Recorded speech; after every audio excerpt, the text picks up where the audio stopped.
సరైన ప్రాపర్టీని ఎంచుకోవడంలో తికమక పడుతున్నారా? ఇక ఆ కన్ఫ్యూజన్ వద్దు. అపార్ట్మెంట్లు, విల్లాలు, ప్లాట్లు మీకు కావలసినవన్నీ ఒకే చోట. Suman TV biggest property expo October 18, 19 HSCC Novotel, Hyderabad. ఇప్పుడే ఫ్రీ ఎంట్రీ కోసం కాల్ చేయండి.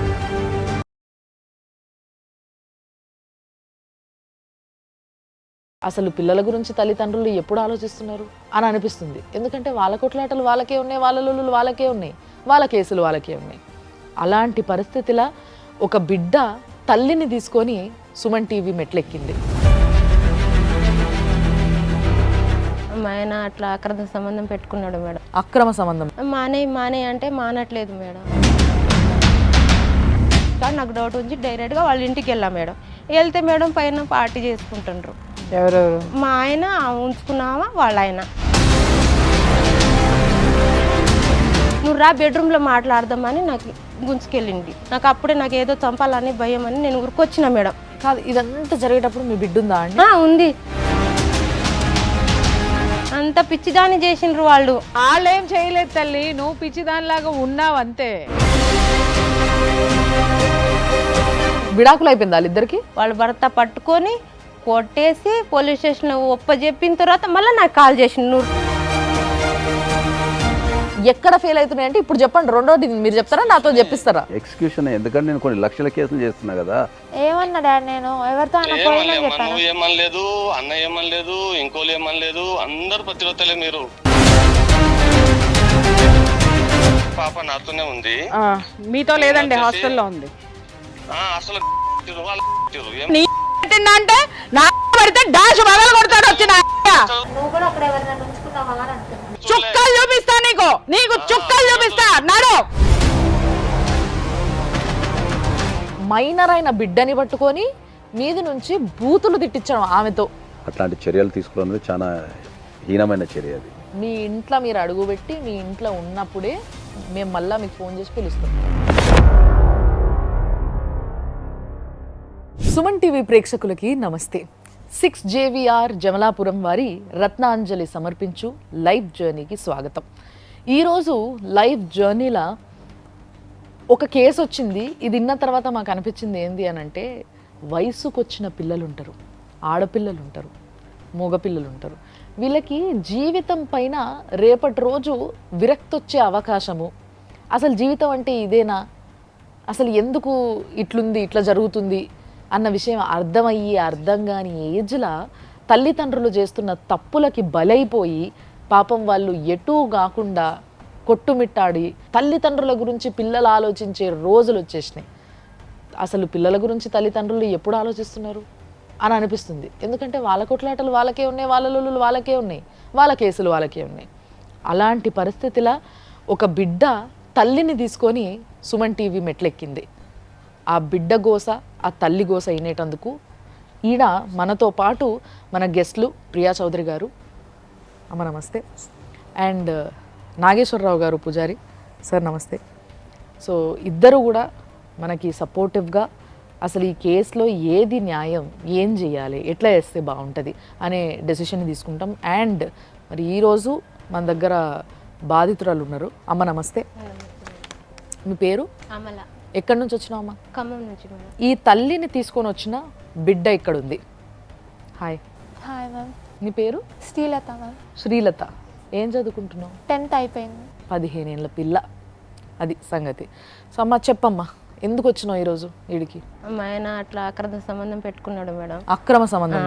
అట్లా 5 సంవత్సరాల నుంచి పెట్టుకున్నాడు అట్లనే నడుస్తుంది మేడం. ఈరోజు పోతుందా రేపు పోతుందా అని మానే అంటే మానట్లేదు మేడం. అంటే నీకు ఈ అక్రమ సంబంధం పెట్టుకున్నాడు అన్న విషయం ఎట్లా తెలిసింది ఫస్ట్? అంటే వాళ్ళు అక్రమ సంబంధం, వాళ్ళ ఆయన దోస్తు, మా ఆయన. అచ్చా, వాళ్ళ ఆయన మీ ఆయన దోస్తులు. అయితే నాకు కూడా అంత తెలియదు మేడం, వేరే వాళ్ళు చెప్తే నాకు తెలుసు. ఓకే, ఎవరు చెప్పిండ్రు, ఏమని చెప్పిండ్రు? అంటే వాళ్ళ దోస్తు వాళ్ళే చెప్పిండ్రు, మీ భర్త అట్లా తాగుతాడు, వాళ్ళ ఇంటికి వెళ్తుండు అని చెప్పిండ్రు మేడం. అయితే నాకు డౌట్ వచ్చింది ఒకసారి, నేను అడిగిన. అయితే నువ్వు ఎందుకు అలా వాళ్ళ ఇంటికి వెళ్తున్నావు అడిగితే, నేను ఆమెకి ఏం సంబంధం లేదు, వాళ్ళ భర్తతోనే సంబంధం అన్నాడు. సరేలే అని ఊకున్నా మేడం. ఇంకోటి రోజు మళ్ళీ వీడియో కాలింగ్ మాట్లాడితే విన్నా నేను. అయితే ఆమెతో వీడియో కాలింగ్ మాట్లాడుతాడు.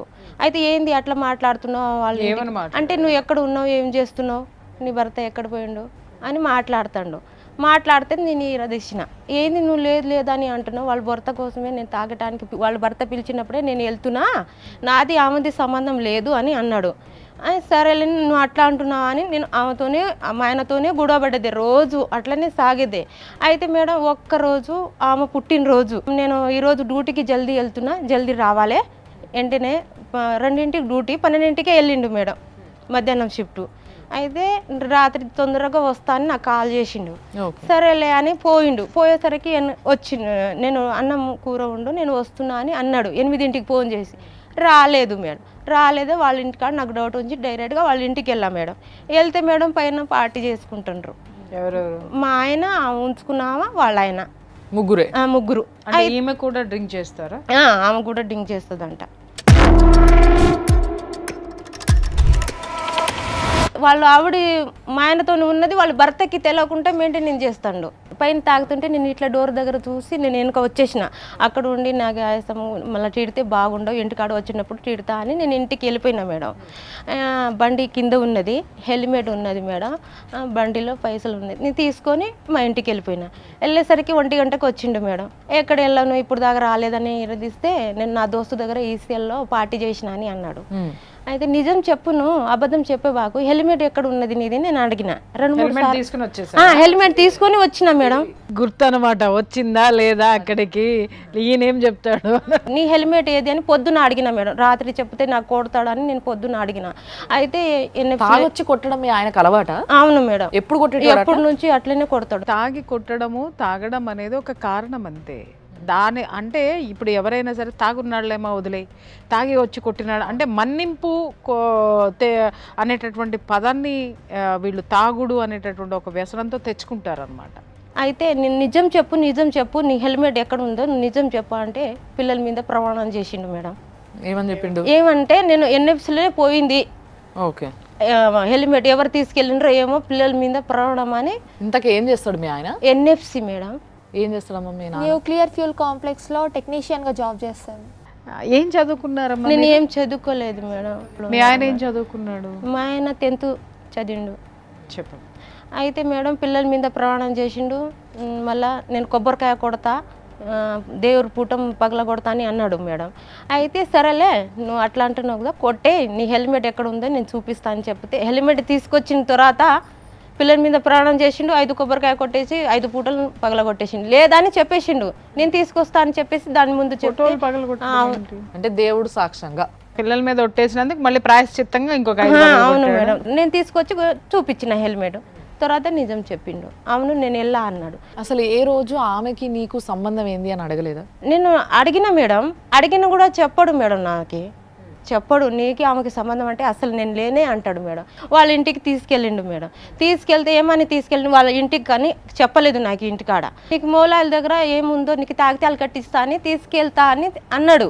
సరేలే అని నేను అన్నా. మా పాప కూడా నాకు కూడా నేను కూడా వస్తా అని మా పాప అంటే నువ్వు వద్దు మమ్మీకి ఒక్కదానే తీసుకెళ్తాను, నాకు ఒక్కదానే తీసుకెళ్ళిండు మేడం. వాళ్ళ ఇంటికాడ మెయిన్ రోడ్ మీదే వాళ్ళ ఇల్లు, వాళ్ళ ఇంటికాడ అభి చేసిండు, చేసి వాళ్ళ ఇంటికాడ తీసుకెళ్తున్నా, నువ్వు మంచిగా మాట్లాడు ఆమెతోని అని అన్నాడు మేడం. అయితే ఎందుకు రేపటి రోజు కలిసి బతకాలని ఏమో వాళ్ళ మొగుడుతోని ఆమెతోని మంచిగా మాట్లాడమని అన్నాడు మేడం. మీ ఆయన ఏడి అని నేను అన్నా డైరెక్ట్గా. మా ఆయన బెడ్రూమ్లో పండుకుంటాడు అన్నాడు. పిలువు నేను మాట్లాడుతా అన్నా. నువ్వు రామని 2 గుంజుకెళ్ళిండ్రు నాకు. అయితే నాకు నేను భయపడ్డా మేడం. నువ్వు రా బెడ్రూమ్లో మాట్లాడదామని నాకు గుంజుకెళ్ళింది ఆమె. నువ్వు పో అని మా ఆయన నాకు తోసేసిండు మేడం. నాకు అప్పుడే నాకు ఏదో చంపాలని భయం అని నేను ఉరికొచ్చిన మేడం. ఉరికొచ్చి మెయిన్ రోడ్డుకి నేను ఆటో ఎక్కిన. ఆటో ఎక్కేసి నువ్వు ఎందుకు బెడ్రూమ్లో రాలేదని ఇంటికాడ వచ్చి బాగా కొట్టిండు మేడం. కొడితే పోలీస్ స్టేషన్లో నేను కేసు పెట్టాను మేడం. కేసు పెడితే మా వాళ్ళ ఇంటికి వెళ్తాడు, ఆమెతోని అక్రమ సంబంధం ఉన్నది, వాళ్ళ భర్తతోని అట్లా తాగేసి నాకు కొడుతుండని నేను పెట్టేసిన మేడం. మామూలుగా వాళ్ళు రిపోర్ట్ రాసిండ్రు మేడం. అయితే మా ఆయనకి వెంటనే బాగా దెబ్బలు చూసి మా ఆయనకి వెంటనే పిలిచిండ్రు. నాకు కొట్టేసి ఖమ్మం వెళ్ళిపోయిండు, ఇక్కడ ఉండలేదు మేడం. అంటే ఇదంతా జరిగింది ఇక్కడ? ఇక్కడే. ఏ పోలీస్ స్టేషన్ పోయినా? కేసురా మేడం. పిలిచిన తర్వాత మేడం ఇంకా 4 బీర్లు తాగేసి ఇంటికాడ వచ్చి నాకు కేసు పెడతామని మళ్ళీ కొట్టిండు మేడం. మళ్ళీ కొడితే మేడం నేను అక్కడ మా వాళ్ళు ఉంటారు కదా, అక్కడ నాకు కొడుతుందని సాల్వ్ చేస్తారు, వాళ్ళకి పిలిపిస్తా, మా పాపే పిలిపిస్తుంది, ఇట్లా కొడుతుండు మా డాడీ రా. ఇదంతా జరిగేటప్పుడు మీ బిడ్డ ఉందా అండి? ఉంది. నా బిడ్డ కొట్టడం ఇదంతా నువ్వు చూసినావు కల్లారా. మరి మీ నాన్నని ఎప్పుడు ఆపలే, ఎందుకు కొడుతున్నావు నాన్న అని అడగలేదు? ఆపుతాను, మమ్మల్ని కూడా బెదిరిస్తాడు. ఏమని? అంటే మీరు మధ్యలో రాకండి, మా ఇద్దరి మధ్యలో మీరెందుకు అనేసి అంటారు. మీరు అంటే నువ్వు ఇంకెవరు ఉన్నారు? ఇంకెంతమంది? మా బాబు దీనికన్నా పెద్దోడు బాబు కొంచెం మెంట్లాంటి తొక్క మేడం, 7th month పుట్టిండు. కొంచెం ఇమ్యూనీలు జర పోర టైప్ ఉన్నది మా బాబుకి. మా ఆయనకంట ఆమె 2 లక్షలు ఇచ్చిందంట. ఆమె 2 లక్షలు ఇస్తే మేము ఇల్లు కట్టిస్తున్నాం మేడం. మా ఆయన దోస్తే నాకు చెప్పిండు ఏమని, ఆమె 2 లక్షలు ఆమె ఇచ్చిందంట, నువ్వు పోలీస్ స్టేషన్ ముఖం చూపించకూడదంట వాళ్ళ భర్తకి, ఆమెకి కేసు రిటర్న్ తీపించుకో అమలా అని నాకు ఫోన్ చేసిండ్రు మేడం. పోలీస్ స్టేషన్ దగ్గర రాబాకు అని నాకు అక్కడ నుంచి భయపెట్టిండ్రు నాకు. అయితే సరేలే ఒకసారి చూస్తా అన్నయ్య, ఆ 2 లక్షలు ఎంత ఉన్నదో వడ్డీతో నువ్వు ఇచ్చేయమని నేను ఏరే వాళ్ళతో 2 లక్షలు ఇచ్చేసిన, వడ్డీతో ఇచ్చేసిన. నీ దగ్గర ఎక్కడ పైసలు? అంటే మేము లోన్ తీసినాం మేడం. లోన్ తీసినా కూడా మీ ఆయన తీయాలి కదా, నీకు నా చేతిలో ఇంత గొడవ అవుతుంది కదా మేడం, దానికోసమే నేను చచ్చిపోతా అని అంటున్నా కదా, అందుకోసం ఆయన తీసి నాకు ఇస్తే వేరే వాళ్ళతో నేను పంపించిన. దాంతో సాల్వ్ అయింది మేడం. సాల్వ్ అయిన తర్వాత కరోనా టైం కదా మేడం, కరోనా టైంకి వాళ్ళ అన్న తమ్ముళ్ళకి ఖమ్మంలో కరోనా వచ్చిందని వెళ్ళిపోయిండు మేడం మాకు వదిలిపెట్టి. అయితే మేము ఇంట్లోనే ఉన్నాం. ఇప్పుడు కూరగాయలు ఎవరు తెస్తారు మేడం? నేను పోయి తీసుకొచ్చిన. కరోనా వచ్చేసింది నాకు. కరోనా అట్లా నాకు ఎటో ఒళ్ళు బాగలేదు, నువ్వు రామని చెప్తే వచ్చిండు మేడం. ఎక్కడ పోయి తలుచుకున్నావు, ఎవరు వచ్చిండ్రు అని మాట్లాడేది మేడం. నేను ఎక్కడికి పోలేదు, మార్కెట్కి వెళ్ళా అని నేను అన్నా. అయితే హాస్పిటల్లో చూపించిండు. హాస్పిటల్లో నేను బాగైనా, నా కరోనా ఏమో మా ఆయనకి తగిలింది మేడం. అయితే ఆయన హాస్పిటల్లో అడ్మిట్ అయ్యిండు. అడ్మిట్ అయిన తర్వాత ఆమె మా బావగారికి కూడా తెలుసు ఆమెతో ఉందని, ఆమె మా బావగారు ఎక్కించుకొని మా ఆయనకి సేవ చేస్తారు. మీ ఆయన తరపు ఉన్న వాళ్ళందరికీ ఈమెతోటి రిలేషన్ ఉందన్న సంగతి తెలుసు మేడం. అంటే మీ పెళ్లికి ముందు నుంచే ఉందమ్మా? పెళ్లి తర్వాత మరి ఉన్నప్పుడు వాళ్ళు ఎప్పుడు ఈయనకి ఇట్లా చేయడం కరెక్ట్ కాదనేది చెప్పలేదు మేడం, చెప్పలేదు. మా బావగారు మా యారాలే మా ఆయనకి కలిపేది వాళ్ళ ఇద్దరే. మా బావగారే మా ఆమెకి ఎక్కించుకొని, అప్పుడు లాక్డౌన్ కదా మేడం, అయితే నాకు పోకుండా మా ఆయన దగ్గర మా బావగారికి పిలిపించి బస్ ఎక్కి అది బండి మీద ఎక్కించి హాస్పిటల్లో సేవ చేసేది ఆమె అంట. ఎవరు? మా ఆయన ఉంచుకున్న ఆమె. ఎవరికి? మా ఆయనకి. ఆమెని వీళ్ళ బావనే బండి మీద ఎక్కించుకొని తీసుకుపోయి మరి ఈమె మొగుడు దగ్గర వదిలిపెట్టేది. ఏమన్నా పింప డిశ్చార్జ్ చేయడానికి నువ్వు వస్తావా అని అడిగిండు నాకు. నేను వస్తా అని నేను అన్నా మేడం. అయితే మళ్ళీ ఫోన్ చేసి ఏమన్నాడు, ఆమె వస్తుందో ఏమో, నువ్వు వద్దులే అని మళ్ళీ అన్నాడు. ఇది ఎక్కడ గొడవ? భార్య వస్తుందేమో అని చెప్పేసి అని వీళ్ళని రావద్దని చెప్తారు, ఆమె వస్తుందేమో నువ్వు రావద్దని అనేసిండు మేడం. వచ్చి తానం చేయమంటే తానం చేయించిన మేడం. తానం చేయించిన తర్వాత ఈ అన్ని ఏంటి, మీరు అన్నం వంట చేయమన్నాడు, వంట ఎక్కడ తిన్నారని నేను అడిగిన. అన్నం ఎక్కడ తిన్నారు అన్న. హోటల్లో తిన్నావు అన్నారు. ఆల్రెడీ లాక్డౌన్ కదా మేడం, ఇంకా ఏడ హోటల్ ఉంటుంది. నేను డౌట్ వచ్చి నేను అడిగితే హోటల్లో తిన్నా, నోరు మూసుకొని ఉండమని అనేసిండు. బావకి చెప్పు, బాగున్నాడు కదా నా వెనక అనేసిండు మేడం. వారం అయిన తర్వాత ఇప్పుడు అన్నీ నాకు డౌట్గా ఇప్పుడు గుడి అయితేనే ఉంటుంది కదా మేడం, అందుకోసము నాకు అది యాపిల్ అయిపోయినాయి, నేను పోయి తీసుకొస్తా అని అడిగిండు. అయితే నీకు కరోనా పోలేదు కదా, నేను పోయి అమ్మాయిని తీసుకొని నేను పోయి తీసుకొస్తా మన చౌరాస్తా దగ్గర నేను అడిగిన మేడం. వద్దని చెప్పేసి మేడం ఆమెను తీసుకొని అది అయితే ఆమెను తీసుకొని నాకు డౌట్ వచ్చింది కదా మేడం, నేను వెనక వెళ్ళా మేడం. వెళ్తే మేడం ఆమెను కూర్చోబెట్టి కుషాయిగూడలో పూల పలారం తీసుకొచ్చిండు. మళ్ళీ అక్కడ పోతే మళ్ళీ ఇద్దరికి కొట్టడం ఎందుకు, ఇంటికాడ వచ్చినప్పుడు మా ఆయనకి అడుగుదామని. చూసుకోవడం కాదమ్మా, పట్టుకొని రోడ్డు తన్నలేదు మేడం. అంత కొడితే తిన్నగయ్యేటోడు అంత పిచ్చిదాన్ని చేసిండ్రు వాళ్ళు. నాకైతే నువ్వు వాళ్ళేం చేయలేదు తల్లి, నువ్వు పిచ్చిదానిలాగా ఉన్నావు అంతే. మొత్తం మీద వాళ్ళిద్దరికి ఒక సంబంధం ఉందన్న విషయం నువ్వు క్లియర్గా చెప్తున్నావు. ఇప్పుడు నీ భర్త నీ దగ్గర ఉన్నాడా, ఆమె దగ్గర ఉన్నాడా? ఆమె దగ్గర ఉన్నాడు మేడం. 3 సంవత్సరం అయితే. నీ భర్త దగ్గర ఆవిడ ఉందా, నువ్వు ఉన్నావా, లేకపోతే ఆయననే పోయి ఆమె దగ్గర ఉన్నాడా? అది క్లియర్ గా చెప్పు. ఆమె నా భర్త దగ్గర ఉన్నది. అంటే మీ ఇంట్లో ఆమెనే వచ్చి ఉన్నది. వాళ్ళ భర్త వదిలిపెట్టిండు మేడం. మా గూడోయిని నేను వెళ్ళిపోయిన తర్వాత మా ఆయన తీసుకొచ్చి ఆటపోత కోసేయటం భువనగిరి కొట్టేసి నా కొట్టిండని అమ్మోళ్ళ ఇంటికి ఆ రోజే నాకు బాగా గూడో అయింది. పడి పడి పడి ఏదో ఒక రోజు విరక్తి అనేది వస్తుంది. ఆమె ఇన్ని మానకి చెప్పింది ఏంటంటే ఇన్ని విధాలుగా ఆవిడ పడింది. 10 రోజుల్లో బుద్ధి చెప్పి మళ్ళీ రిటర్న్ రావచ్చులే అని కోపంతో వెళ్ళిపోయినా మేడం. ఎక్కడ పోయినావు? మా అమ్మోళ్ళ ఇంటికాడ. అమ్మోళ్ళు ఇంటికి ఆడ వెళ్ళిపోతే తర్వాత నా మీద అక్రమ సంబంధం పెట్టేసిండు. నీ మీదనా? నా మీద. నీకు ఎవరితో సంబంధం పెట్టిండు? నాకే ఉట్టిగానే పెట్టేసిండు. ఎవరితో ఉందని స్పెసిఫిక్ గా ఒక పర్సన్ ని చూపించినాడా? చూపియలే మేడం. నీకు అక్రమ సంబంధం ఉంది కాబట్టి నువ్వు అమ్మగారింటికి వెళ్ళిపోయినా అని పెట్టేసిండు మేడం. దాని తర్వాత నేను పోయిన తర్వాత ఆమెను తీసుకొని ఏడపోతు కోసటం, రూమ్ లో ఉంచటము అన్ని వాళ్ళ భర్త ఎవరికి ఘోషించినాడు? మా ఆయన ఉంచుకున్న ఆమె ఇద్దరు ఇప్పుడు వాళ్ళు భార్యాభర్తలు గూడబడి మా ఆయనతోనే ఇప్పుడు ఏటపోతు కోసటం మా ఆయన. ఓ మస్తు మజా చేసుకున్నారా? నేను నీకు నీ వాళ్ళు పోయా, నాకు నా వాళ్ళు ఇద్దరు మనం బరంపురం అని చెప్పేసి అని వాళ్ళిద్దరు కలిసి ఆటపోతు ఇద్దరు పిల్లలు ఉన్నారు. మా పిల్లలంతా ఉన్నారు. మా పాప ఉన్నారు. మా సార్ విడాకులు అయిపోయింది వాళ్ళిద్దరికి? లేదు మేడం. నాకు వాళ్ళ భర్త నాకు కాల్ చేసిండు మేడం. ఏమని నువ్వు ఎప్పుడు వెళ్ళిపోయినావు, నాతోని మా ఆవిడ గూడ పెడుతుంది అక్క, అసలు ఎందుకు నువ్వు వెళ్ళిపోయినావు ఏందని వాళ్ళ భర్త పడితే మాది గూడైంది సార్, మా ఇద్దరి మధ్యలో గూడైంది అని నేను వాళ్ళ భర్త కన్నా. లేకని వాళ్ళ భర్తతోని గూడబడి వాళ్ళ భర్త పట్టుకొని కొట్టేసి పోలీస్ స్టేషన్లో ఒప్పజెప్పిన తర్వాత మళ్ళీ నాకు కాల్ చేసిండు, నువ్వు రా, నీ ఇంట్లో నువ్వు ఉండు, ఆమె ఎందుకు ఉంటది.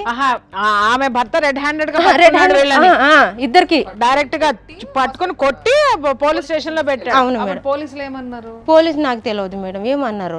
వాళ్ళు భర్తే వాళ్ళు అమ్మోళ్ళని పిలిపించి పట్టించిండ్రు మేడం. పట్టించి ఇద్దరికి కొట్టేసి కుషాయిగూడ పోలీస్ స్టేషన్ లో కేసు పెట్టి డిపార్ట్మెంట్ లో ఇచ్చిండ్రు మేడం. ఎవరు? మీ ఆయనని ఆమెని?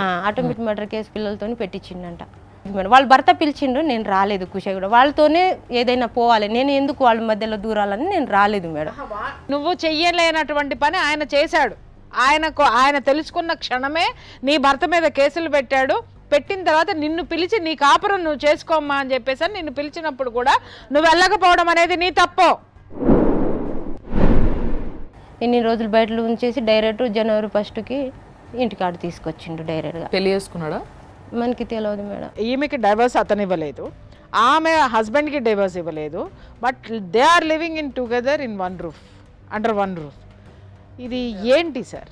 జనరల్గా అయితే ఈమెకి డైవర్స్ కంపల్సరీ ఇవ్వాలా, తర్వాత ఆమె కూడా డైవర్స్ తీసుకోవాలా. కానీ మరి మ్యూచువల్ అండర్స్టాండింగ్లో వాళ్ళు ఉన్నట్టుంది.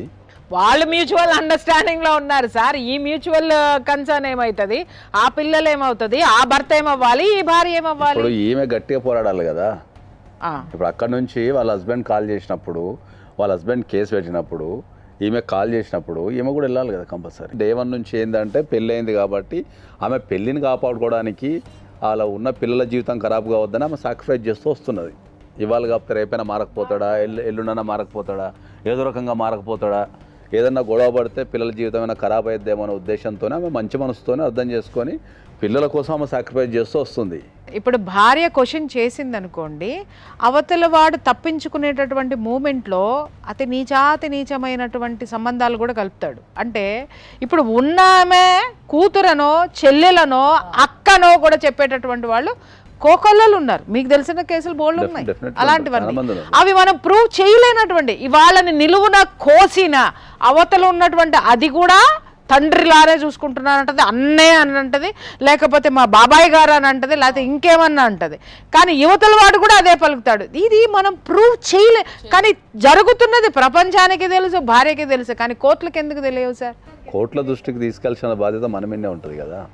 ఆమె కనుక నిజంగా పోలీస్ స్టేషన్కి వెళ్ళి అక్కడ కౌన్సిలింగ్లు ఇప్పించి వాళ్ళ దృష్టికి తీసుకెళ్తే అది స్టార్టింగ్లో వెళ్ళిపోయేది. అది స్టార్టింగ్ తీవ్రత ఎప్పుడైతే ఈమెకు తెలిసిందో, ఈమెకు అనుమానం వచ్చిందో, మనం ఇంతకుముందు చెప్పినప్పుడు ఎప్పుడైతే ఈమె హెల్మెట్ గురించి మాట్లాడినప్పుడు అప్పుడే గట్టి యాక్షన్ తీసుకొని ఉండి అప్పుడే కనుక మనం పోలీస్ స్టేషన్లో కంప్లైంట్ ఇచ్చి మనకు సఖీ సెంటర్ ద్వారా కానీ లేకపోతే పోలీసుల ద్వారా కానీ కౌన్సిలింగ్ ఇచ్చి ఉంటే ఆ భయం అప్పుడు ఉంటుండే. ఆమె ఆల్రెడీ ఒకసారి కేసు పెట్టడం జరిగింది. ఆమె ఒంటి మీద దెబ్బలు చూసి ఇమీడియట్గా పోలీసు వాళ్ళు వాళ్ళ ఆయనను పిలిపించడం జరిగింది. అప్పుడు ఏమన్నారమ్మా మరి పోలీసు వాళ్ళు? పిలిచి ఏమన్నారు నాకు చెప్పలేదు మేడం. నువ్వు ఎందుకు పోయినావు మరి పోలీస్ స్టేషన్కి అట్లాంటప్పుడు? ఆమె భయానికి పోలీస్ స్టేషన్ పోయింది అంతే. ఓన్లీ భయానికి పోలీస్ స్టేషన్ పోయి కంప్లైంట్ ఇచ్చింది. తర్వాత ఏ రకమైన ఫాలోఅప్స్ కానీ చర్యలు కానీ తీసుకోలేదు. ప్రపంచవ్యాప్తంగా చూసుకుంటే భారతదేశంలో ఉన్నన్ని చట్టాలు, మహిళలకు ఉన్నన్ని చట్టాలు భారతదేశంలో తప్ప ఎక్కడ ప్రపంచంలో లేవు. ఏముంది సార్, ఎట్లా ఉందంటే చట్టాలు ఎలా పనికొస్తున్నాయంటే అక్రమ సంబంధాలు పెట్టుకుంటానికి వీటికి చట్టాలు ఉపయోగపడుతున్నాయి. కానీ ఇట్లా పోరాడే వాళ్ళకి నిజంగా భార్యలకి ఏ విధమైనటువంటి న్యాయం జరగడం లేదు సార్, టు బి ఫ్రాంక్. కానీ ఫెయిల్యూర్ ఎందుకు అవుతున్నాయి అంటే వాళ్ళు పోరాటం లేదు, ప్రతిసారి ఎక్స్క్యూజ్ చేస్తారు. ఇట్లా పోరాడనోళ్ళు ఉన్నారు, నేను కాదని అంటలేను, బట్ తక్కువ పర్సంటేజ్. ఎందుకంటే ఏ భార్యకైనా భర్త విషయానికి వచ్చేసరికి ఎక్కడ లేని స్వార్థం ఉంటుంది. ఎక్కడ నా భర్త నాకే, నన్నే చూడాలి, నాతోనే ఉండాలి, ఇంకొకరిని చూడడానికి లేదన్న ఫీలింగ్ ఉంటుంది. అది ఉండడం న్యాయం, అది ఉండడం ధర్మం. అది లేకపోతేనే దరిద్రం నిజానికి చెప్పాలంటే. సో అట్లున్నా కూడా ఎక్కడ ఫెయిల్ అవుతున్నాయంటే ఇప్పుడు చెప్పండి, రెండోది మీరు చెప్తారా నాతో చెప్పిస్తారా? ఎక్స్క్యూషనే. ఎందుకంటే నేను కొన్ని లక్షల కేసులు చేస్తున్నా కదా. కంప్లైంట్ ఇచ్చినప్పుడు ఉన్నంత ఆవేశము, ఎందుకంటే చట్టం అనేది ఎప్పుడు కూడా క్విక్ రిజల్ట్ ఉండదు. మీరు అంటున్న వర్జన్ ఒకటి ఉంది, నేను కాదని అంటలే, అది ఒప్పుకుంటున్నా. అది ఒక 5% 10% ఉండొచ్చు. కానీ మిగతా కేసులన్నీ ఏమైతున్నాయి? ఎవరు స్ట్రాంగ్ గా పోరాడుతున్న వాళ్ళకి ఎక్కడ న్యాయం జరుగుతుందని అడుగుతున్నా. చెప్పండి సార్, నాకు స్ట్రాంగ్ గా పోరాడితే ఏమైతుందో చెప్పమంటారా? నువ్వు ఏమన్నా చేసుకొని బరి తెగించి కుల్లా తిరిగేటోళ్ళు ఉన్నారు. 100% నేను చూపిస్తాను సార్. కుల్లా ఏ ఒక్కడు ఎంట్రుక పీకలేడు సార్ వాళ్ళని. డెఫినెట్లీ నేను ఛాలెంజ్గా చెప్తున్నా, ఇదే విషయంలో ఈ అమ్మాయిని స్ట్రాంగ్ ఉండమని చెప్పండి. అతన్ని ఊసలు లెక్క పెట్టించకపోతే నేను నిలబడతాను. ఏం చెప్తావమ్మా? సరే మేడం. చట్టాలు చాలా స్ట్రాంగ్ ఉన్నాయి. మహిళలు పోరాడే విధానంలో చాలామంది ఏంటంటే ఏదో ఒక దశలో కాంప్రమైజ్ అయిపోతారు. ఎందుకంటే కోర్టుల చుట్టూ తిరగలేకనో, లేకపోతే సరైన అడ్వకేట్ దొరకకనో, ఆ చట్టాల మీద అవగాహన లేకనో, లేకపోతే వాళ్ళకు ఏదన్నా కుటుంబ పరిస్థితుల వల్ల చాలా అప్లికేషన్స్ చాలామందికి నేను చెప్తాను, చాలామందికి అప్లికేషన్ రాయనికి రాదు. పోలీస్ స్టేషన్కి వెళ్ళే ఏ మహిళకు అప్లికేషన్ రాయనికి రాదు. వాళ్ళ అప్లికేషన్ రాసేటప్పుడు వాళ్ళ ఎమోషన్ రాస్తారు, చట్టం రాయరు. అంతే కదా సార్, బాధతో పోతారు కదా సార్ వాళ్ళు. చట్టం రాయరు. అదే చెప్తున్నా నేను, చట్టాల మీద అవగాహన ఉండి చట్టాలను అర్థం చేసుకుంటే ప్రతి ఒక్కరికి న్యాయం జరుగుతుందని చెప్తున్నా నేను. మీరు చెప్తున్న విధంగా ఆలోచిస్తే చట్టం అనేది ఒక అఫీషియల్గా మీరు అంటున్నట్టుగా దాన్ని ఫాలో అవ్వడం కరెక్టే, నేను కాదని అంటలే. కానీ చట్టంకి కూడా ఫస్ట్ ప్రాబ్లమ్ సాల్వ్ చేయడం అనేది గొప్ప విషయం. ఇక్కడ ఫామ్ ఫిలప్ చేయడానికి వస్తుందా, పద్ధతులు వస్తాయా, ఇవన్నీ కాదు కదా. అల్టిమేట్గా చట్టం రూల్ కూడా అదే. ఎవరైతే ప్రాబ్లంతో వస్తారో వాళ్ళ దిక్కు న్యాయం ఉంటే వాళ్ళకి న్యాయం చేసి తీరాల. కానీ అట్లా జరుగుతలేదు కదా, అదే కదా ప్రాబ్లం అంతా. ఆ ప్రాబ్లమ్ని ఐడెంటిఫై చేసి కొన్ని వందల సందర్భాల్లో ప్రతి ఒక్కరికి ఏం చెప్తున్నా అంటే ఏంటంటే, నీకు ఆరోగ్యం బాగాలేకపోతే డాక్టర్ దగ్గరికి పోతారు. ఈ దేశంలో అడ్వకేట్కి మొత్తం అయిపోయిన దగ్గర ఎంత అయిపోయి మొత్తం సమస్య జటిలమైన తర్వాత పోతారు. ఒక పోలీస్ స్టేషన్కి వెళ్ళే ముందు ఎంతమంది అడ్వకేట్ దగ్గర కన్సల్ట్ అవుతున్నారు? మరి అదే ఒక ఆరోగ్యం బాగాలేకపోతే మీరు ఒక డాక్టర్ దగ్గరికి ఇమ్మీడియట్లీ పోయి ఏదో ఒక డాక్టర్ దగ్గరికి పోతారు. ఇంటి పక్కన డాక్టర్ దగ్గర కన్నా పోయి మీరు ట్రీట్మెంట్ తీసుకుంటారు. ఇక్కడ ఒక విషయం చెప్తాను సార్, ఇక్కడ ఫెయిల్యూర్ అవడానికి కూడా లాయర్ల దగ్గరికి లేకపోవడానికి కారణం కూడా ఏంటంటే, మనుషుల్ని కాపాడేది కేవలం పోలీసులు, చట్టం అనేది మాత్రమే తెలుసు తప్ప న్యాయస్థానాలు ఉన్నాయనే దాని మీద అవగాహన కలిగించలేదు. ఇది వాస్తవం. కలిగించలేదు అంటే అందరికీ ఉన్న అభిప్రాయం అది. దాన్ని మార్చడానికే కదా మనం ఇన్ని లీగల్ ప్రోగ్రామ్స్ చేసేది. ఇప్పుడు మేడం చెప్పిన పాయింట్తో పాటు ప్రతి ఒక్కరికి దృష్టి ఎట్లుంటుంది అని అంటే, పోలీస్ స్టేషన్ పోయి కంప్లైంట్ ఇవ్వాలి అని అంటే ధైర్యంగా మాట్లాడగలిగితే 4 మెట్లు ఎక్కితే సరిపోతుంది, మహా అయితే ఒక ఫామ్ ఫిలప్ చేయాలి. అదే ఒక అడ్వకేట్ దగ్గర పోయి మాట్లాడాలి అని అంటే మన దగ్గర పైసలు ఉన్నాయా లేదా అనేది అడ్వకేట్ చూస్తారు, మనం పైసలు కూడా ఇవ్వాలి అనేది ఒక ఇది ఉంటుంది. కాబట్టి వాళ్ళు ఇమీడియట్గా ఫస్ట్ అడ్వకేట్ దగ్గరికి వెళ్ళరు. ఈ విషయం అందరికీ తెలిసిందే. సో ఇప్పుడు మీరు చెప్పుండ్రి, ఫస్ట్ వచ్చి ఒక ప్రాబ్లమ్ని మీకు చెప్పుకొని అది ఏ విధంగా మేము దాంట్లోకి పోవాలి అనే అడ్వైస్ తీసుకోవాలని ఆయన చెప్పింది ఒకటే, డాక్టర్ దగ్గరికి వెళ్ళినప్పుడు ఫీజు తీసుకుంటారు, ఆ తర్వాత ట్రీట్మెంట్ అని అంటే అన్ని చేస్తామా తీసుకుంటారు. మరి యాజ్ యూజువల్ లాయర్ కూడా కన్సల్టేషన్ తీసుకుంటారు. అవును సార్, కరెక్ట్. ఇప్పటికి నేను చెప్తున్నా, ఇప్పటికి ఒక విషయం చెప్తున్నా ఏంటంటే, సరే ఈ అమ్మాయి వరకు మనం వదిలిపెడితే, ఇప్పటికీ మా దగ్గరకు వచ్చే క్లయింట్లలో one of the top most clients ఉంటారు, హై ఎడ్యుకేటెడ్ ఉంటారు, ఐఐటీలో లేకపోతే ఐఎంఎంలో చదివి పెద్ద కంపెనీలో పనిచేసే ఉంటారు. నాకు తెలిసి ట్యాక్స్ వాళ్ళు నెలకు ఒక 2-3 లక్షలు ట్యాక్స్ కడుతుంటారు. వాళ్ళకి ఏదైనా సమస్య వచ్చి, వాళ్ళ కుటుంబంలో సమస్య వచ్చి, ఏదైనా పోలీస్ స్టేషన్కి వెళ్ళాల్సిన పరిస్థితి వస్తే వాళ్ళు మా దగ్గర వచ్చి చెప్పే డైలాగ్ ఏముంటుంది, మీకు ఎంత కావాలో చెప్పండి, మేము పోలీస్ స్టేషన్కి వెళ్ళాం. పోలీస్ స్టేషన్కి వెళ్ళడం మా ఇంటా ఉండలేదు, పోలీస్ స్టేషన్కి వెళ్తే నామోషి, ఇదే డైలాగ్ కొడతారు వాళ్ళు. అని నేను 100 సార్లు చెప్తా, పోలీస్ స్టేషన్ అనేది మనం ఇచ్చే ట్యాక్స్ నుంచి పోలీస్ స్టేషన్ రన్ అవుతుంది. వాళ్ళు మన రక్షణ కోసం ఉన్నారు, వాళ్ళు అక్కడికి పోతే ఇబ్బంది పెట్టారు, మిమ్మల్ని పిలిచినప్పుడు మీరు వెళ్ళాలా, మీకు ఏదైనా కష్టం వచ్చినప్పుడు వెళ్ళాలని చెప్తా. ఇప్పటికీ ఈ దేశంలో ఇంత టెక్నాలజీ ఉన్నా కూడా 2 డైలాగ్స్ నాకు ఎప్పటికీ రోజుకు ఒక 10 సార్లు వింటా నేను. ఒకటి, ఇప్పటివరకు నేను అడ్వకేట్ ఆఫీస్కి రాలేదని చెప్తా. ఇప్పటికి అడ్వకేట్ ప్రొఫెషన్ మీద ఇప్పటికీ నెగిటివ్ ఉంది. ఏమని, అడ్వకేట్ దగ్గరికి వెళ్తే దోసుకుంటాడనో, లేకపోతే అడ్వకేట్ దగ్గరికి వెళ్తే న్యాయం చేయడనో ఇప్పటికీ ఉంది. అది మార్చాల్సిన శక్తి ఎవరికి ఉంటుంది? సమాజానికే ఉంటుంది. నువ్వు దేన్నైనా ఒక దూరం పెట్టేసి దాన్ని పరీక్షించకుండా వెళ్తా అంటే ఏం చెప్తాం? సో డెఫినెట్లీ ఫస్ట్ వెళ్ళమని సమస్య చెప్తాం. వచ్చినప్పుడు పోలీస్ పోలీస్ స్టేషన్కి అడ్వకేట్ దగ్గరికి వెళ్ళొచ్చు, పోలీస్ స్టేషన్కి వెళ్ళొచ్చు. మొన్న ఒక ఎపిసోడ్లో సార్ అన్నారు ఎంటర్టైన్మెంట్ అని మాట్లాడుతుంది సుమన్ టీవీని. ఎంటర్టైన్మెంట్ కాదు, ఇది ఎడ్యుకేషన్ కూడా ఉంది. దాన్ని చూడలేని మురుగులకి మనం ఏం చెప్తాం? ఎస్ ఇప్పుడు లా అనగానే లాయర్లు ఫీజులు తీసుకుంటారనే మోడ్లో ఉన్న వాళ్ళకి మనం ఏమి చేయలేం. పోలీస్ స్టేషన్ అనగానే పోలీస్ స్టేషన్కి వెళ్తే పరువులు పోతాయి అనుకుని పరువుని గురించి ఆలోచించే వాళ్ళకి నిజంగా చెప్తున్నాను కదా, ఏమీ జరగదు. అక్కడ వెళ్ళి చూడండి, అదేంటో మీకు అర్థమవుతుంది. ఓపెన్గా మాట్లాడితే ఒక వైఫ్ కనుక పోలీస్ స్టేషన్కి వెళ్ళి కంప్లైంట్ ఇస్తే, ఒక భర్త మీద కానీ లేకపోతే అత్తామామ మీద కానీ కంప్లైంట్ ఇచ్చినప్పుడు జనరల్ రూల్ ఏముంటుంది? పోలీసు వాళ్ళు ఆపోజిట్ పార్టీకి కాల్ చేస్తారు, నీ మీద కంప్లైంట్ వచ్చింది రమ్మని కాల్ చేస్తారు. ఓకే, నా దగ్గరకు వచ్చినప్పుడు నేను చాలా స్పష్టంగా చెప్తా, వెళ్ళండి, మాట్లాడండి, కూర్చోండి, సమస్య సాల్వ్ అవుతుంది. ఆ అమ్మాయి ఇచ్చిన తప్పుడు కంప్లైంట్ అని మీరు ఎక్స్ప్లెయిన్ చేయండి అంటే they don't want go to the police station. వద్దు సార్ మాకు ఏం లేదు, మీరే మాట్లాడండి అంటారు. అరే నువ్వు దేశంలో ఒక పౌరునివి, నువ్వు ట్యాక్స్ కడుతున్నావు, నీకు ఒక చట్టం ఉందని తెలవాలా, ఒక గవర్నమెంట్ ఎట్లా రన్ అవుతుంది, ఒక పోలీస్ స్టేషన్ ఎట్లా రన్ అవుతుంది.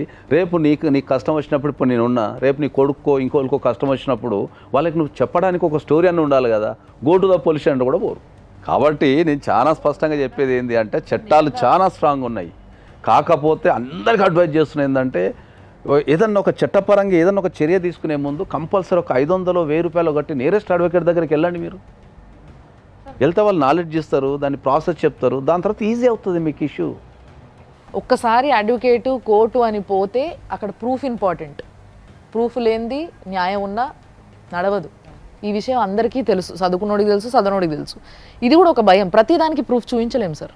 అంటే మ్యాట్రిమోనియల్ ఇష్యూస్లో మనం అది కూడా చాలా స్పష్టంగా చాలా సందర్భాలు చెప్తున్నాం. ఏంటంటే సివిల్ కేసు వాదించాలి అంటే మీకు డాక్యుమెంట్ ఉండాలి, డాక్యుమెంట్ ఉంటేనే సివిల్ కేసు అవుతుంది. ఒక క్రిమినల్ కేసు గురించి మనం ఏదైనా చేయాలి అంటే ఎవిడెన్స్ ఉండాలి. మ్యాట్రిమోనియల్ ఇష్యూస్కి ఈ రెండు ఉండవు. ఎందుకంటే ప్రతిదీ డాక్యుమెంట్ పెట్టుకోనో ప్రతిదీ ఎవిడెన్స్ పెట్టుకోనో మనం చేయలేము. మ్యాట్రిమోనియల్ ఇష్యూ అనేది ఒక 4 గోడల మధ్యలో జరిగే సంఘర్షణ. అది ఆ చట్టాల మీద వాటికున్న అవగాహన కనుకుంటే మనం ఒక ప్రూఫ్ ఎట్లా సంపాదించవచ్చు, దాన్ని ఎవిడెన్స్ కింద ఎట్లా ప్రూవ్ చేయొచ్చు, దాన్ని సర్కమ్స్టెన్స్ ఎవిడెన్స్ అని ఎట్లా అంటారు, లేకపోతే సబ్స్టిట్యూషన్ ఎవిడెన్స్ అని ఎట్లా అంటారు అనేది మనం స్పష్టంగా మనం నిరూపించవచ్చు. ఇది ఎప్పుడు తెలుస్తుంది సార్? ఒకసారి మెట్లు ఎక్కితే, అటు పోలీస్ స్టేషన్ మెట్లు ఇటు లాయర్ మెట్లు ఎక్కితే వాళ్ళు చెప్పేదాన్ని బట్టి they will get knowledge. At least ఎలా ఉండాలి, ఎలా చెప్పుకోవాలి. ఇప్పుడు ఈవిడ ఇక్కడ వరకు వచ్చారు, నీకు ఎన్ని విషయాలు తెలిసినాయి అమ్మా, ఇప్పుడు ఎలా పోరాడాలనేది ఒక అవగాహన అయితే వచ్చిందిగా. ఇంతకు ముందు 3 సంవత్సరాలు నువ్వు నోరు మూసుకొని కూర్చొని ఉన్నావు కదా, నేను వెళ్ళిపోయానమ్మా అనేసి ఇందాక అన్నావు కదా నువ్వు. మరి ఇప్పుడు వచ్చావు ఇక్కడికి. ఇంత రచ్చ జరుగుతుంటే కూడా నువ్వు పోయి మీ అమ్మగారి ఇంట్లో ఉన్నావు, అక్కడ వాళ్ళ కొట్లాట ఏం తీసుకెళ్ళిండ్రు హాస్పిటల్కి, మీ ఆయన ఆమెని పట్టించిండ్రు, పిలిచిండ్రు, పోలేదు. దాని తర్వాత అట్లీస్ట్ మీ ఆయన దగ్గరికి పోయినావా, ఫోన్ చేసినావా, మాట్లాడినా? పెద్ద మనుషులతో పంచాయతీ కూడా పెట్టించిన మేడం. నా ఇంట్లో నేనే నా పిల్లలతోనే ఉంటా అన్ని మా వాళ్ళకి తీసుకొని నా ఇంటికి వస్తే మేడం నువ్వు ఎందుకు వచ్చినావు అని రాడ్డుతోని కొట్టిండు మేడం. నాకు మళ్ళా కొట్టిండు. ఇప్పుడు ఒక భర్త కనుక కొడితే మనకు డొమెస్టిక్ వైలెన్స్ యాక్ట్ అని ఒకటి ఉంది, దాంట్లో ప్రొటెక్షన్ ఆర్డర్స్ అని ఉంటాయి. ఎప్పుడైతే భర్త ద్వారా కానీ, భర్త బంధువుల ద్వారా కానీ, అత్తామామల ద్వారా కానీ మనకు కొట్టడం లాంటిది కానీ, బెదిరించడం లాంటిది కానీ చేస్తే మనం డొమెస్టిక్ వైలెన్స్ యాక్ట్ కింద మనం ప్రొటెక్షన్ ఆఫీసర్ దగ్గరికి వెళ్ళి మనం ప్రొటెక్షన్ కనుక అప్లై చేసుకుంటే then they will give the protection. Who knows that? పాప అమ్మాయికి ఏం తెలుసు సార్ డొమెస్టిక్ వైలెన్స్ అనే? ఆమెకు అక్రమ సంబంధం అనడమే రావట్లేదు, ఇంకా డొమెస్టిక్ వైలెన్స్ అనే పదానికి అర్థం ఎక్కడ? అమ్మాయి చేసే తప్పేంది అంటే ఆమె పోరాటం కంటే, అంటే చట్టపరంగా అది కూడా వాస్తవమే, మనం అంగీకరించాల్సిన విషయాలు ఏంటంటే ఏ ఆడపిల్ల అయినా కూడా తన సంసారంలో ప్రాబ్లం వచ్చినప్పుడు మన భారతదేశంలో చట్టాలని అప్రోచ్ చేయే ముందు వాళ్ళ సాధ్యమైనంత వరకు వాళ్ళ తెలివితేటల ప్రకారం సాల్వ్ చేయడానికి ప్రయత్నిస్తారు. ఎందుకంటే ఎక్కువ రచ్చ కావద్దు, పిల్లలు ఉంటారు, సమాజంలో ఒక గౌరవం ఉండాలనే ఉద్దేశంతో మనం ఎక్కువ ఆలోచిస్తాం. భారతదేశంలో మోరల్కి ఎక్కువ వాల్యూ ఉంటుంది, చట్టం కంటే ఎక్కువ మనం మోరల్కి వాల్యూ ఇస్తాం. భారతదేశానికి ఉన్న గొప్పతనం ఏంటి అంటే, ప్రపంచం మొత్తం మీద గొప్పతనం ఏంటి అంటే మనం మోరల్స్కి వాల్యూ ఇస్తాం. అంటే ఇప్పుడు ఒక భార్య భర్తున్నారు అనుకో, వేరే అమ్మాయి వచ్చినప్పుడు అన్న కింద పరిచయం చేసేస్తాం. అవును అవును, అర్థమైందా? దట్ ఇస్ ద మోరల్, తర్వాతనే చట్టం. చాలా బ్యూటిఫుల్ అండి, అదే అంటున్నా. మన సంప్రదాయాలు. కాబట్టి ఆ క్రమంలో వీళ్ళు ఈ సమస్యని మనం out of the court settle చేసుకోవాలనే క్రమంలో వీళ్ళు తప్పులు చేస్తుంటారు తప్ప వాళ్ళకి నిజంగా పోరాడాలని మనసులో ఉంటుంది. కానీ ఆ పోరాటం వల్ల ఇంకేమైనా ఇబ్బంది పడతాడేమో, ఇంత కొట్టినా కూడా. ఆహా, భర్త ఇబ్బంది పడతాడేమో అని. ఇట్లాంటి బంధాలు వీళ్ళకి ఎప్పుడు అదేస్తుంటుంది. అట్లా ధైర్యంగా మీరు పోలీస్ స్టేషన్కి వెళ్ళి కంప్లైంట్ ఇవ్వచ్చు ఆ ఇంట్లో ఉండటానికి. లేదు అసలు ఏ కంప్లైంట్ అవసరం లేదు. మీరు ఇప్పుడు కూడా ఈ స్టూడియో ఇక్కడ నుంచి అయిపోయిన తర్వాత డైరెక్ట్ మీ పాపని తీసుకొని మీ ఇంటికి మీరు తలుపులు బద్దలు కొట్టి ఉండొచ్చు. పెళ్లి చేసుకున్న భార్యకి విడాకులు ఇయ్యనంత వరకు సర్వ హక్కులు ఉంటాయి. ఒక్కసారి సార్ని కలవండి అమ్మా. కలిస్తే మీరు ఏం చేయాలి అనేది సార్ గైడెన్స్ ఇస్తారు. దాని ప్రకారము మీరు ఇది చేయొచ్చు. అన్న తమ్ములతోనే అక్రమ సంబంధం కడతాడు మేడం. అన్నలతోటి ఆయనకున్న అక్రమ సంబంధాన్ని పక్కదారి పట్టించి ఒక కొత్త ఇష్యూని తెర మీద తేయటం వల్ల ఇష్యూ ఇటు డైవర్ట్ అయ్యిందనే టాపిక్ తప్ప అది. ఒక్క విషయము వాళ్ళ డాటర్ని అడగాలనుకుంటున్నాను నేను. నువ్వు చూసినావు కదా, నీకు స్పష్టంగా నీకు అర్థమైంది ఏంది, ఏం చేయాలంటావు చెప్పు. నీకు ఏం కావాలి, ఎట్లుండాలి, వ్యవస్థ ఎట్లుండాల్సింది? 11th బోర్డ్ ఎగ్జామ్స్ అయిపోయింది. నేను దాని ముందు రోజే డాడీ కాల్ చేసి మమ్మీ దగ్గరికి వెళ్తాను, డాడీ గుర్తుకొస్తుంది. నువ్వు అప్పటి వరకు ఎక్కడున్నావు? అప్పటి వరకు హాస్టల్, నేను ఖమ్మంలో హాస్టల్లో చదివాను. ఓకే. ఇలా మమ్మీ గుర్తుకొస్తుంది, చాలా రోజులు అయింది కదా అని అంటే, వద్దు నువ్వు ఎటు ఏంటి 2 పడవల మీద కాలు పెట్టి నడుస్తున్నావా ఏంటి, ఒక సైడ్ ఉండవా నువ్వు? నడిచేటిది ఆయన కదా. ఒకసారి ఫోన్ చేద్దాం. హలో, హలో, వీరన్న గారు మాట్లాడుతున్నారా? అవునండి. నమస్తే అండి, మేము సుమన్ టీవీ నుంచి ఫోన్ చేస్తున్నాము. చెప్పండి మేడం. మీ ఆవిడ సుమన్ టీవీకి వచ్చింది. మీ ఆవిడ మీ బిడ్డ ఇద్దరు ఇక్కడ ఉన్నారు. మీరు ఆవిడతోని ఇప్పుడు కలిసి ఉంటలేరు, ఆమెను ఇష్టం వచ్చినట్టు కొట్టినరు అనే విషయాన్ని ఆమె ఇక్కడికి వచ్చి చెప్తుంది. మీకు ఇంకో అక్రమ సంబంధం ఉందని కూడా చెప్తుంది. ఏంది అసలు ఏం జరుగుతుందండి? ఏమో తెలియదండి నాకు కూడా పెద్దగా. ఆమె ఏం చేస్తుందో ఆమెకే తెలవాలి. కాదు, ఇప్పుడు మీ మీకేం తెలుసో అది చెప్పండి పోనీ. మీరు మీ ఆవిడతో కలిసి ఉన్నారా? మా ఆవిడకి అడగండి మేడం, కలిసి ఉండదు లేదు చెప్తారు కదా. అంటే ఆమె లేదు, అలా అమ్మగారి ఇంట్లో ఉంది, మీరు ఇంకొక ఆమెను తీసుకొచ్చి పెట్టుకున్నారు అనేసి చెప్తుంది ఆమె. మరి ఆమె చెప్పి నేను నమ్మన్నాను మేడం. ఇక నేను చెప్పి నేను నమ్ముతారు ఇవన్నీ ఎందుకండి మేడం? ఇప్పుడు కోర్టులో నడుస్తుంది కదా మాది కేసు. అవునండి, కోర్టులో నడుస్తుంది. ఇప్పుడు ఇక్కడ కూడా ఫ్యామిలీ కౌన్సిలరు, అడ్వకేట్ ఉన్నారు, వాళ్ళు కూడా మాట్లాడతారు. ఎందుకంటే పంచాయతీలు అయిపోయినాయి మేడం, అన్ని పంచాయతీలు అయిపోయినాయి, అన్ని దాదాపు 10-15 పంచాయతీలు అయిపోయినాయి, అన్ని కేసులు అయిపోయినాయి, అన్ని అయిపోయినాయి మేడం. అన్ని చేసే కాడికి అన్ని చేసింది. మరి మీ భార్యతో మీకు ఏంది ప్రాబ్లం చెప్పండి నాకు ఒక్కసారి. ఆమెకి ఏం తక్కువ చేశాను? అంత తప్పుడు పని చేయడానికి ఆమెకి ఏం అవసరం వచ్చింది? అంత తప్పుడు పని ఏం చేసింది మీ భార్య? ఒకరితో పెట్టుకుంది మేడం. దానికి సాక్ష్యం ఎవరో కాదు, నా బిడ్డ, నా కొడుకు, కాలనీ మొత్తం. సరే, ఒక్క నిమిషం. సాక్ష్యం కదా, సాక్ష్యం నీ బిడ్డ ఇక్కడనే ఉంది, శ్రీలత. మీ అమ్మకి ఎవరితోనో వేరే వాళ్ళతో కనెక్షన్ ఉందట, మీ నాన్న చెప్తున్నారు. దానికి సాక్ష్యం నువ్వేనట. నువ్వేమంటావు మరి? ఒక్కసారి మీ పాపతో మాట్లాడండి. అరే మీ బిడ్డతో మీరు మాట్లాడడానికి ఏముందండి, ఒక్కసారి మీ పాపతో మాట్లాడండి. హలో, చెప్పు చెల్లి. ఏమన్నా డాడీ, నేను ఎవరితో ఏమనలేదు, అన్న ఏమనలేదు, ఇంకోళ్ళు ఏమనలేదు, అందరు ప్రతిరోజులే. మీరు నా దగ్గర రికార్డింగ్ లేదనుకుంటున్నావా? నువ్వు మాట్లాడింది, నువ్వు చెప్పింది, పంచాయతీలో చెప్పింది. వీరన్న గారు ఆ రికార్డులు మాకు పంపించండి, మేము అవి కూడా మేము వింటామండి. వీరన్న గారు కాదండి, వద్దులే అంటున్నారు. మీ తరపున ఉంటే మేము స్ట్రాంగ్ గా మాట్లాడతాం కదండి. మా తరపున ఉన్న స్ట్రాంగ్ మాట్లాడిన ఏం చేస్తారు మేడం? పోయిన దాన్ని తీసుకొచ్చి నాకు అంట కడతారా? కట్టలేరు కదా. అవునండి, ఎందుకు అంట కట్టమండి? భార్య అన్న తర్వాత ఎట్లా వదిలేస్తామండి? అంటే ఎవరున్నారు మీ ఇంట్లో? ఎవరున్నారండి? వాళ్ళ ఇంట్లో ఎవరున్నారు? అరే కాదు, వీరన్న గారు కట్టలేరు అంటున్నారు అని అంటే తప్పు మీ దగ్గరే ఉందని జనాలు అనుకుంటారు. అనుకోమంటారా? మీరు మాట్లాడినట్టు మేము మాట్లాడలేము. మగవాళ్ళని మీరు తక్కువ చేసి మాట్లాడతారని కూడా తెలుసు. ఎవరో ఎప్పుడు చూసినా నువ్వు మగవాళ్ళని నేను తక్కువ చేసి మాట్లాడుతున్నానని టీవీ సాక్షిగా అనిపించవయ్యా. మీ వీడియోలు ఎన్నిసార్లు చూస్తలేను మేడం. ఎన్నిసార్లు చూసినప్పుడు మగవాళ్ళని ఎప్పుడు తక్కువ చేసి మాట్లాడినా నేను? అదే పని. అవును, కరెక్ట్ గా దొరికినావు. రోజు నీకు ఇదే పని. ఆడోళ్ళందరినీ కూర్చోబెట్టుకొని ఆడోళ్ళందరినీ ఇజ్జత్ తీసి మాట్లాడడం అనేది నీకు బాగా ఇదే పని అంట. మీరు ఏం న్యాయం చేస్తారు? రోజు ఎవరికి అన్యాయం చేస్తారు, ఎవరికి మాట్లాడుతారు అని నేను రోజు వీడియోలు చూస్తా ఉంటాను. ఎవరికి అన్యాయం చేసినామో తీసుకురా బిడ్డ. One side of the coin మేము వినం. మేము వినమయ్యా. అట్లా అనుకుంటే మీ ఆవిడకే నేను బోల్డని చెప్పాల్సి వస్తుంది. మీకు ఫోన్ చేసి మీరు వయ్యాకి అని మాట్లాడకండి మేడం అని చెప్తున్నా నేను. నేనేమన్నాను? అది నాకంటే చిన్నోడివి ఏంటయ్యా అన్నాను. ఎందుకు ఏంటయ్యా అన్నది కూడా నీకు అమర్యాద అని అంటే ఇక జీవితంలో నిన్ను ఎవడో బాగు చేయలేడురా నాయన. మీ ఆవిడ ఏదైతే చెప్పిందో అది మొత్తం వాస్తవం చెప్తున్నాను కదా. నువ్వు నాకంటే చిన్నవాడివి. నేను కౌన్సిలింగ్ లో ఉన్నప్పుడు ఖచ్చితంగా నేను అయ్యా అనే మాట్లాడతా. అయ్యా అంటే మాకు చాలా గౌరవమైనటువంటి పదం. వయ్యా అంటున్నారు, అయ్యా అంటలేరు. ఇనవయ్యా అంటున్నారు, అయ్యా అంటలేరు. అయ్యో ఇనవయ్యా, మరి అయ్యా అన్నప్పుడు ఎనవయ్యా అనగా ఎనరా అంటారా? సరే మీతో మేము మాట్లాడలేము కానీ చెప్పండి. నేననేది మీ ఆవిడతోటి ఏంటి ప్రాబ్లం? ఇవాళ నీ ఇంట్లో ఈ పరాయి స్త్రీతో నువ్వు ఉంటున్నావు అనేది ఎలిగేషన్. అది వాస్తవమా కదా? Sir no. మాకు ఎటువంటి పరాయి స్త్రీతోనే నాకు సంబంధం. రైట్. అయితే ఆవిడ రైట్స్ ప్రకారం ఆవిడ మీ ఇంటికి వస్తుంది. ఆవిడ రైట్స్ ప్రకారం వస్తుంది. ఆమె ఇంట్లో ఆమె ఉంటుంది. ఆమెకి స్థానం ఇవ్వండి. ఆమె తప్పులు చేస్తున్నట్టయితే మాకు పంపించండి. మేము మీకు న్యాయం చేస్తాము. ఖచ్చితంగా మీ తరపున మేము నిలబడతాం. ఆమెకి న్యాయం చేస్తాం. నీకు అవసరం లేదు కాబట్టి ఆమెకి మేము న్యాయం చేస్తాము. మిస్టర్ వీరయ్య గారు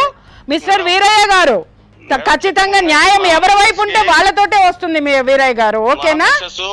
మా మిస్సెస్ కి ఇప్పుడు 4 సంవత్సరాలు వెళ్ళిపోయి నిన్నటి వరకు 10వ తరగతి ఎగ్జామ్ ఎవరు కూడా పాప నాతోనే ఉంది.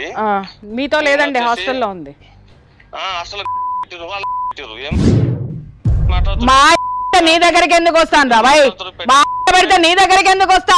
మంచిగా మాట్లాడు, సంజాయించి మాట్లాడు. నేను చాలా మర్యాదగా మాట్లాడతా. నీ పెట్టిందా అంటే నా పెడితే డాష్ బగలు కొడతాడు. వచ్చిన తమాషా పడుతున్నావా?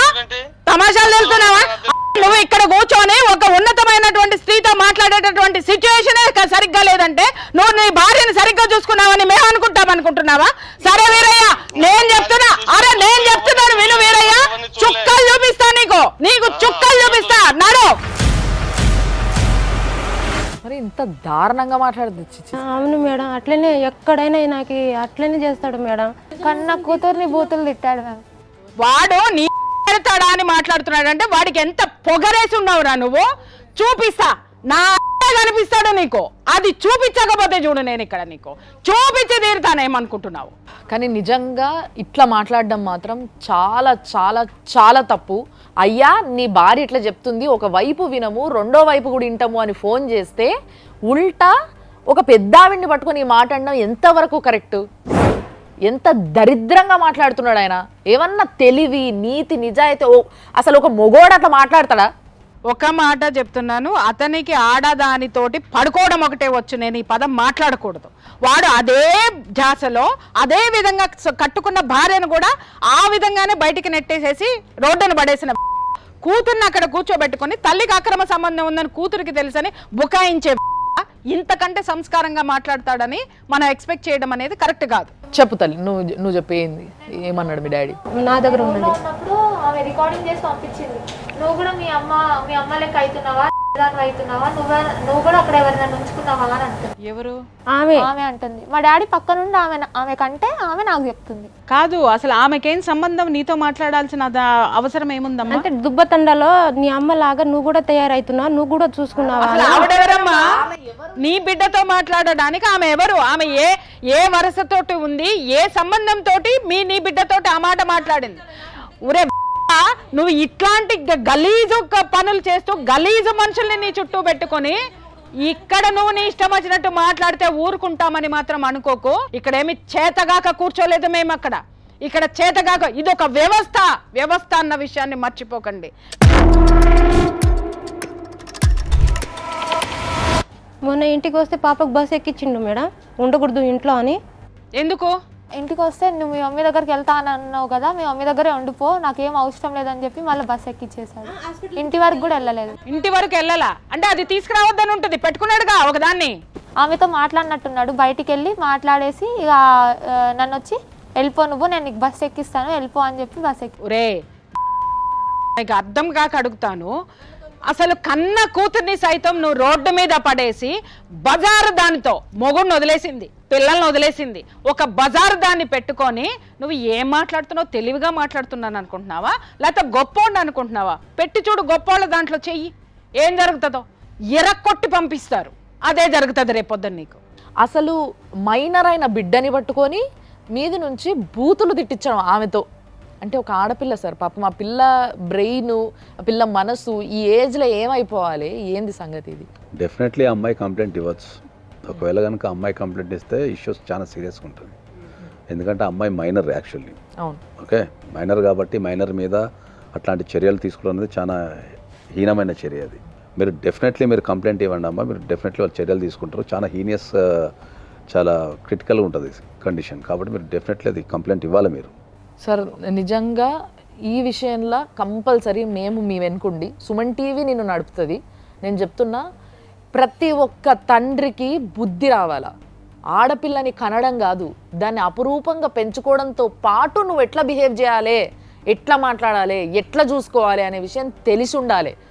ఈ దరిద్రానికి ఆడపిల్లల్ని కనకండి, దయచేసి కనకండి. కంటే ఆ బాధ్యత తీసుకోవడం ముందు నేర్చుకొని కనండి. ఇంత దరిద్రంగా మాత్రం ట్రీట్ చేయకూడదు. ఆడపిల్లైనా మగపిల్లలైనా పిల్లలమ్మా, ఈ భూమి మీదకి వచ్చినటువంటి పిల్లలు. అంటే పశువులు కానీ పశువుకి వీళ్ళకి తేడా లేదన్నమాట.